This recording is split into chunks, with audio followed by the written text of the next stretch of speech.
Hi everyone, Indy here. I recently finished the Platinum for Star Wars Outlaws and fancied to chat about the game and my experience getting the Platinum. I'll give a quick overview of some thoughts on the game in general first, and then talk about trophies, but there are timestamps if you want to jump straight to the trophy chat. Overall, I really enjoyed Star Wars Outlaws. I know there's been some hate for it and it's not for everyone, but I had a good time playing it, so much so that it swayed me to continue on and go for the Platinum, which I hadn't originally planned. For me, the game's biggest strengths were its worlds and the exploration. It's a beautiful game, and I thought they really nailed the Star Wars feel of it all. The busy town areas felt very lived in and alive, and were really enjoyable to just be in, wandering around, seeing what was going on, and taking in the atmosphere. The way you find some side quests is through talking to NPCs, finding and reading data pads, or listening in to people's conversations, which provides the main character Kay with information or intel about an area to explore. The map marker only appears once you've found the intel for it, which I thought made exploration feel a bit more real and intriguing, rather than just automatically having a bunch of map markers available. I also liked the syndicate factions and reputation aspect of the game. You interact with the different factions or syndicates as part of the main story as well as side quests. This can involve favouring one over the other, which can give a boost to reputation for one and a knock to your reputation with the other. And then your reputation affects how easily you're able to move around in a faction's territory, as well as the deals and items you can get from syndicate merchants. So your reputation with a syndicate can have a direct effect on how easy or difficult a quest might be, where that quest takes place in syndicate territory. There are trophies related to syndicate reputation as well, which I'll talk about more in a bit. I thought the game's process for gaining abilities was also quite interesting. There are several expert characters to be found across the worlds, and their skills and abilities become available to obtain after an initial quest with them. You then have certain tasks to do to unlock each ability or skill. In terms of negatives, unfortunately, I felt the main story was a bit of a letdown. While it was enough to keep me interested and it kept things moving along, it wasn't really anything new. And I definitely feel like the relationships between Kay and the other core characters could have done with some more depth and development. As while I liked Kay and I enjoyed her relationship with her sidekick Nix, the little space kitty, I didn't find myself caring much about the other characters, which left me less invested than I otherwise might have been. The combat was also quite basic. Kay's only weapon is her blaster. It can be upgraded a few times, but there really isn't any development or deep mechanics with the blaster or with melee. Melee is just a punch or a sneak attack from stealth. Kay can pick up other weapons, but she can only use them until their ammo runs out, and although quite a lot of enemies drop weapons when they're defeated, only a few of the dropped weapons become available to pick up. You also can't shoot when you're riding the speeder until your adrenaline has built up to enable an adrenaline rush, which is this game's version of Deadeye. You can then use Deadeye on the speeder, but that's it. While I didn't really mind the combat issues, in fact I quite liked the simple mechanics, as deep combat can be quite overwhelming for me sometimes, I can certainly see how it might put people off. Now moving on to the trophies. Star Wars Outlaws has a very doable platinum. It's a pretty standard trophy list, but I mean that in a good way.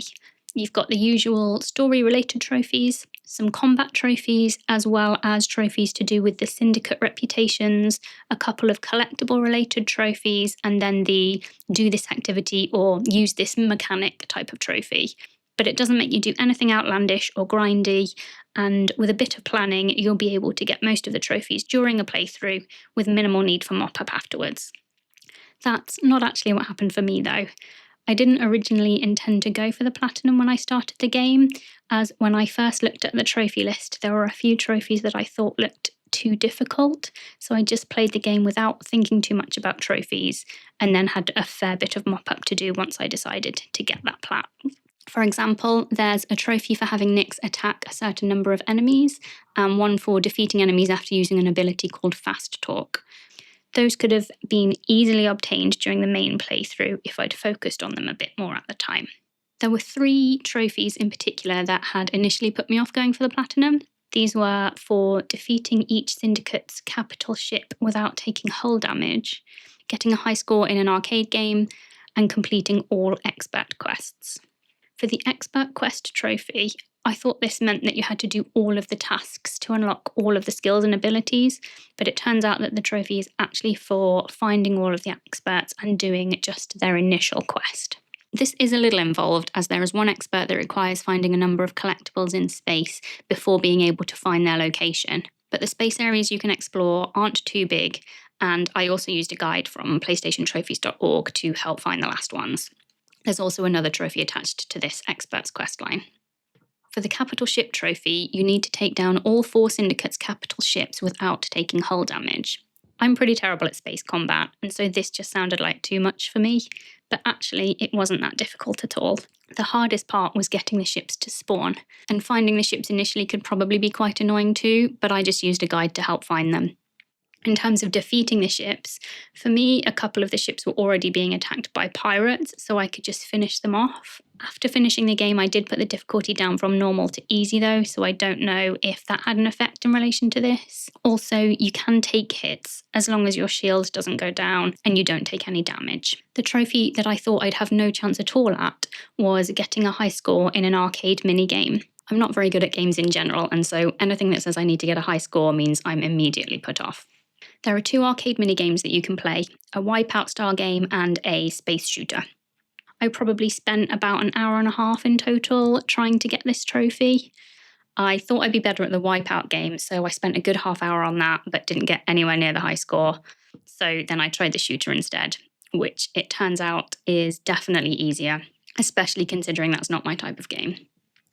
It's just a case of learning the pattern, not letting the asteroids hit you, and then building up the special shot as often as possible to wipe out all enemies on screen for a big score increase. That's the one I got the trophy for in the end, but it did take me quite a while. I imagine most people will be able to get it much quicker than me, though. A couple of other trophies that I thought were quite difficult were completing a Death Trooper event and also destroying enemy ships inside a nebula. A Death Trooper event is triggered by reaching max wanted level with the Empire. Once you hit that max wanted level, your wanted status won't disappear over time, and so you have to deal with it to get rid of it. When you're on a planet, this is with a Death Trooper event. The Death Troopers set up a camp which you need to go to. For some reason, it's always a few kilometers away, so you need to ride your speeder over there first, as fast travel is disabled at max wanted level. Once you're there, you need to battle the Death Troopers and use a computer to essentially wipe your info and remove the wanted status. The Death Troopers are pretty tough, and it took me a few goes, but I thought it was quite fun. Reaching max wanted level in space means tougher ships will come after you, and you then have to defeat the Raider ship and jump to hyperspace to remove the wanted status. There's also a trophy for doing that too. Then the trophy for defeating 10 ships inside a nebula was a bit frustrating. When you're in the nebula, you're basically in fog, so you can't see much and your ship targeting doesn't work. It's not too difficult, but the most frustrating thing was that the game doesn't have trophy progression tracking, so the trophy list doesn't show what percentage of a trophy you've completed or the number of actions you've completed out of the total required. I really like that feature on trophy lists, and it was quite disappointing that Outlaws doesn't use it. It would have particularly helped for the Nebula trophy, as I wasn't always sure if I was actually in the Nebula and couldn't tell if the kills were counting or not. In terms of trophies for collectibles, it really isn't a grind in this game at all. In addition to the collectibles required for the expert quest mentioned before, there's also a trophy for finding Nyx treasures. During exploration, Nyx will sometimes show interest in something and then lead you to a short traversal sequence to find a treasure.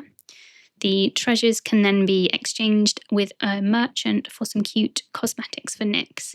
There are only 16 of these to find in total, and I found quite a few naturally, then followed a guide to grab the rest.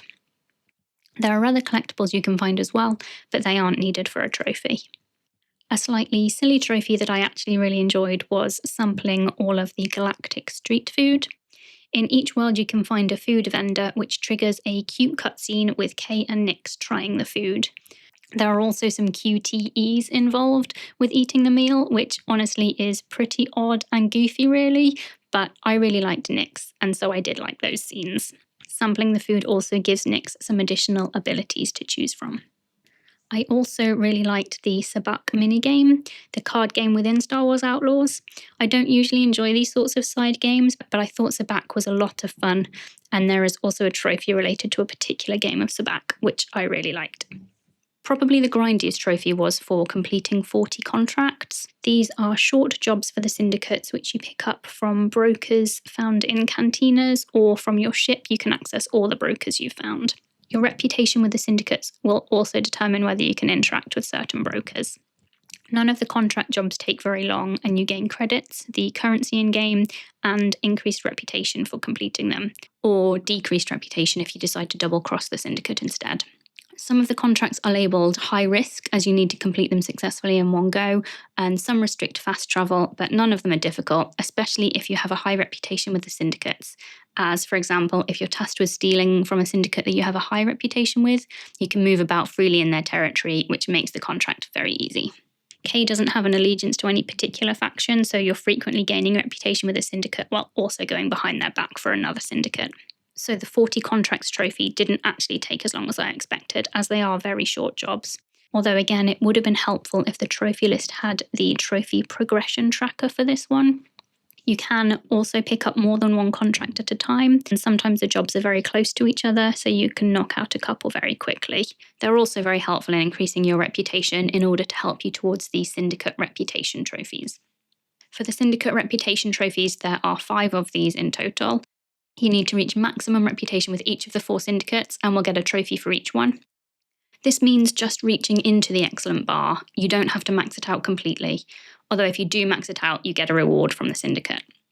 Then there's a 5th trophy to reach the lowest reputation with a syndicate. Any syndicate will do for this one, and again, you just need to get into the bottom bar, not all the way to 0.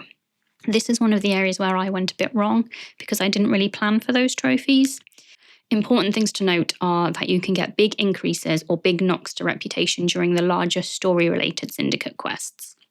I ended up focusing on getting reputation with all syndicates to excellent, and then my very last trophy of the game was for reaching the lowest reputation with a faction. For me, that was Crimson Dawn, and I had to do some extra contracts for them on top of the 40 for the other trophy, choosing to go against them at the end of each contract to reduce reputation. But this only resulted in a very slight reputation decrease, so I also picked a Crimson Dawn stronghold and killed everyone within it, and then cheesed it a little bit by saving the game and reloading, so the faction NPCs would respawn. Rinsed and repeated killing them all a few times, as that netted a slightly bigger decrease in reputation to finally get that last trophy. But the better way to do it would be to focus on getting the lowest reputation first, after taking a big hit on reputation earlier on in the game in one of the bigger syndicate story quests, and then focus on increasing all reputations, rather than getting them all to excellent and having to do a little bit of a grind to get one syndicate reputation all the way down. Once you get to the lowest reputation, you want to try and increase it back up quickly though, as the syndicate will send kill squads after you when you have the lowest reputation. Those are the main things I wanted to talk about in relation to Outlaws and the Platinum. I haven't gone through all of the trophies as I don't want to spoil everything, but all in all, I really enjoyed Outlaws gameplay, and getting the Platinum was good fun with a nice trophy list and no really annoying trophies. The big drawbacks of the game though are a slightly lackluster story and the basic combat that was quite samey and didn't really develop at all. For me, those issues weren't a deal breaker, but maybe steer clear if they sound too frustrating.